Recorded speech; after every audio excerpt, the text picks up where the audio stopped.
ধরো ধরো মিঠাই ধরো ধরো ধরো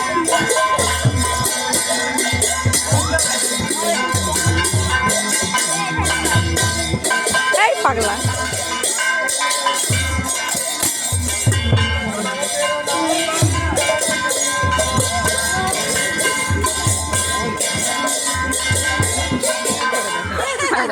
পড়াশোনা করে না, কেয়ার করে। কেয়ার করে ম্যাডাম পা ধোবে।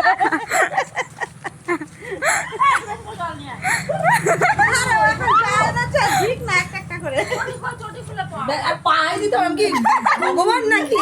আমি নিয়ে নিচ্ছি।